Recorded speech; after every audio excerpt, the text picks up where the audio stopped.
উফ, সবজিগুলো কেটে রাখলাম, ঘরের থেকে তো আনাই হলো না। যাই নিয়ে আসি।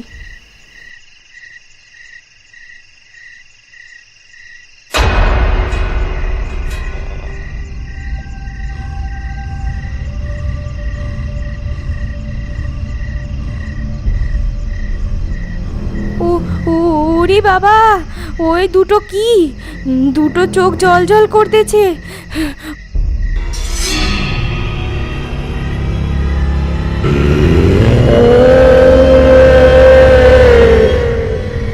ও মা গো!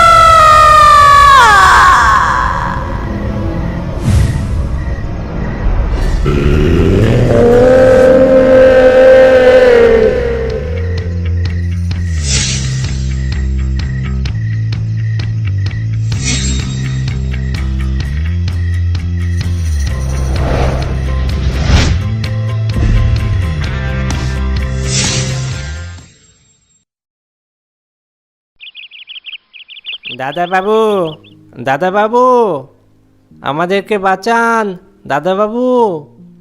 কে কে চিৎকার করছে? এ কি আপনারা এত সকালে? কিছু সমস্যা? খুব বিপদে পড়ে আপনার কাছে এসছি দাদা বাবু। আপনারা হলেন জমিদার, মানে আমাদের রক্ষাকর্তা।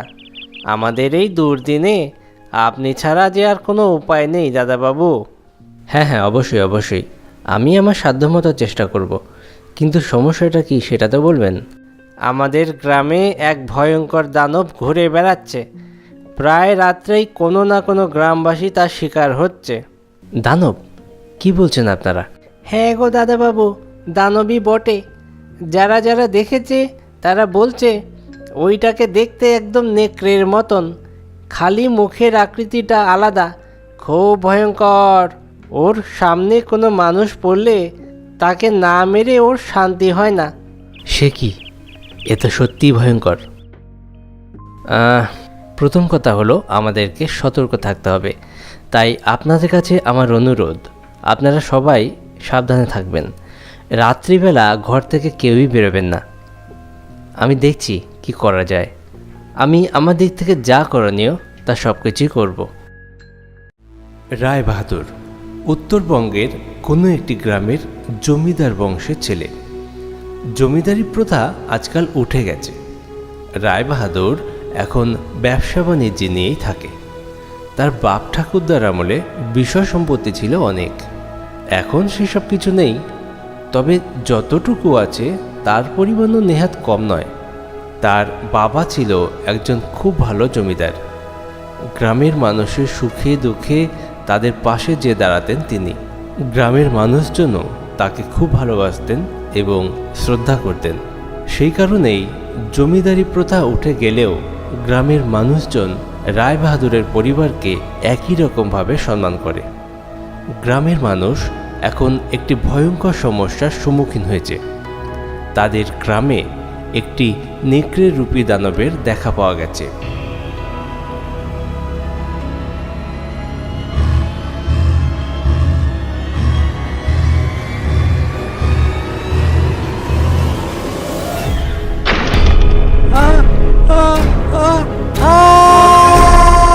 একের পর এক গ্রামবাসীকে মেরে ফেলছে ওই ভয়ঙ্কর দানব। রায়বাহাদুর এই খবর জানতে পেরে অত্যন্ত চিন্তিত। গ্রামবাসীকে ওই দানবের হাত থেকে যে রক্ষা করতেই হবে। স্থানীয় পুলিশ প্রশাসনের সাথে কথা বলে এবং গ্রামে ঘটে যাওয়া সমস্ত ঘটনাগুলি সম্বন্ধে জানায়। পুলিশের পক্ষ থেকে জানানো হয় তারা রাত্রিবেলা গ্রামে পাহারা বসাবে।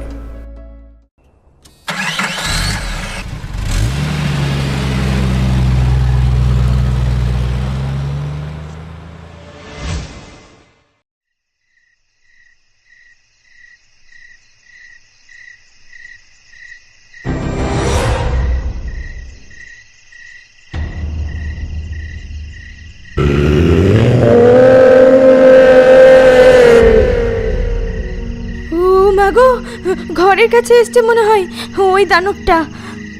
ভয় নেই, ভয় নেই, দরজা বন্ধ আছে, ঘরে ঢুকতে পারবে না। দাঁড়াও দাঁড়াও, আমি দেখছি।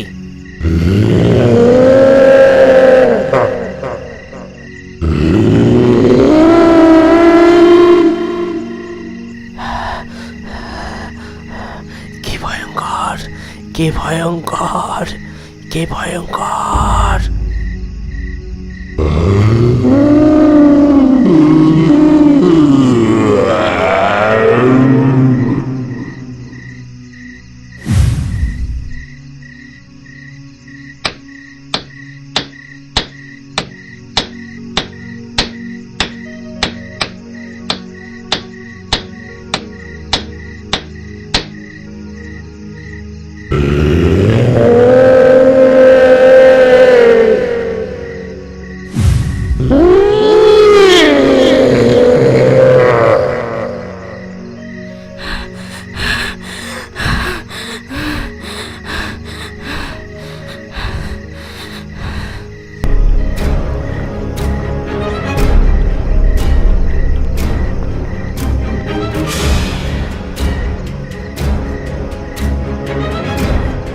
নেকড়ে রূপী এই দানব গ্রামের ভিতর ঘুরে বেড়াচ্ছে। যেহেতু গ্রামবাসীরা সবাই সতর্ক হয়ে গেছে, সবাই নিজের নিজের ঘর বন্ধ করে ভিতরে বসে আছে, তাই কাউকেই মারতে পারছে না। এর ফলে আরও বেশি রেগে গেছে এবং পাগলের মতো ছোটাছুটি করছে।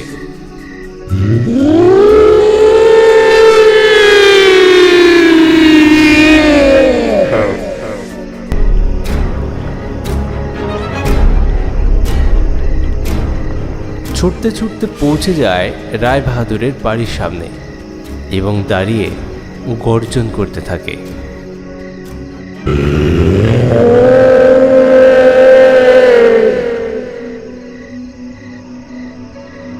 আরে, এত ভয়ঙ্কর আওয়াজ আসছে কোথা থেকে? তবে এটার কথাই কি গ্রামবাসীরা বলেছিল? দেখি তো। যে রায় বাহাদুর পাশের ঘরে গেল এবং দেখল ঘরের বাইরে দাঁড়িয়ে আছে একটি নেকড়ে, যার মুখের আকৃতি ভয়ঙ্কর, ঠিক যেন কোনো একটি দানব। শিকার করার জন্য রায় বাহাদুর অনেকবার জঙ্গলে গেছে, অনেক জীবজন্তু সে দেখেছে। এমন প্রাণী কখনোই তার নজরে পড়েনি। বেশিক্ষণ তাকিয়ে থাকা যাচ্ছে না, এতটাই ভয়ঙ্কর এই নেকড়ের মুখের আকৃতি। গর্জন শুনলে গোটা শরীর কেঁপে ওঠে।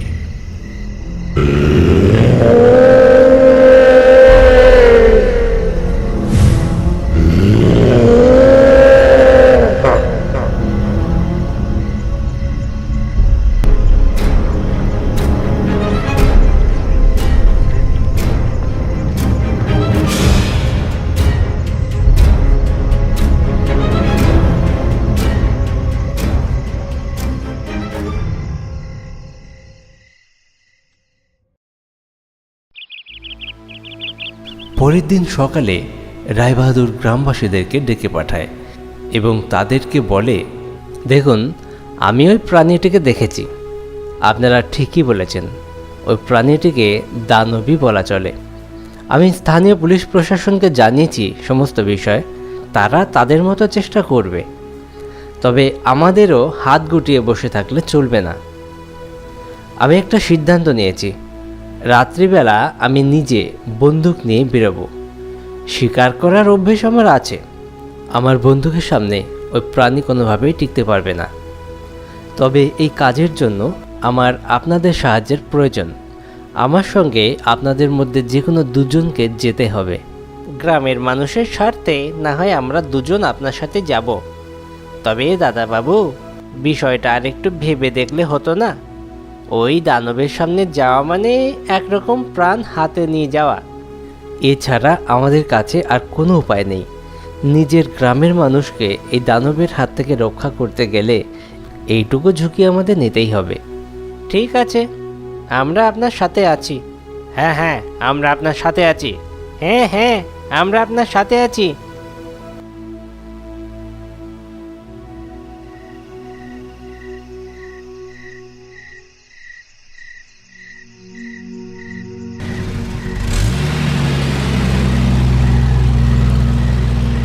সেদিন রাত্রে রায়বাহাদুর তার ড্রাইভার এবং দুজন গ্রামবাসীকে সঙ্গে নিয়ে জিপে করে বেরিয়ে পড়লেন। সঙ্গে নিলেন তার শিকার করা বন্দুক, দুটো ধারালো তরোয়াল, মশাল, টর্চ এবং একটি জাল। তাদের পরিকল্পনা, গ্রামের ভিতর তারা ঘুরে বেড়াবেন এবং ওই নেকড়েরূপী দানবের যদি দেখা পান তাহলে তারা ওর উপর আঘাত হানবেন।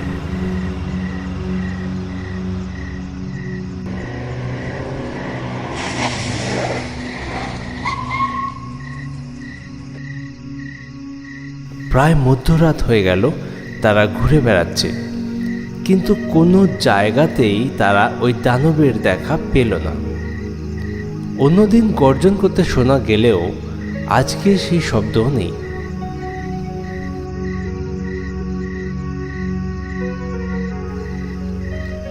এমন সময় একজন গ্রামবাসীর নজর পড়ল দূরের একটি ঝোপের দিকে।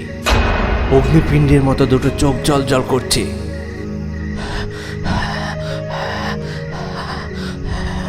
দাদাবাবু, দাদাবাবু, দাদাবাবু, ওই যে ওই যে ওই যে দানব ঝোপের আড়ালে দাঁড়িয়ে আছে।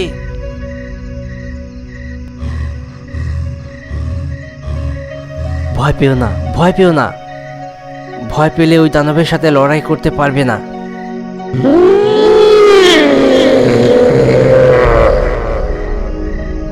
সাবধান, সবাই সতর্ক হয়ে যাও, নিজে নিজের অস্ত্র হাতে তুলে নাও। ওই শয়তান দানব যে কোনো মুহূর্তে আমাদের উপর ঝাঁপিয়ে পড়তে পারে।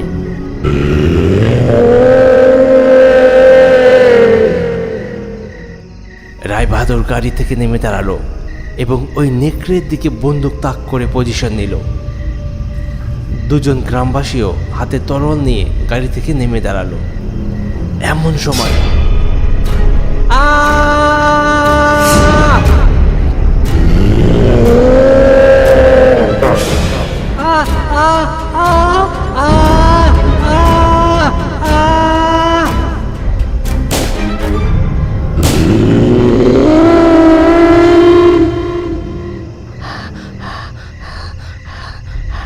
তুমি ঠিক আছো তো? আজ্ঞে দাদাবাবু, আপনি সঠিক সময় গুলিটা না চালালে আমি বেঁচে থাকতাম না। তোমরা গাড়িতে গিয়ে বসো। বন্দুকের গুলি ওই দানবের গা ঘেঁষে বেরিয়ে গেছে। ও আরও বেশি হিংস্র হয়ে গেছে, যে কোনো মুহূর্তে আমাদের উপর ঝাঁপিয়ে পড়তে পারে। সবাই সাবধান, হাতে নিজের নিজের অস্ত্র তুলে নাও।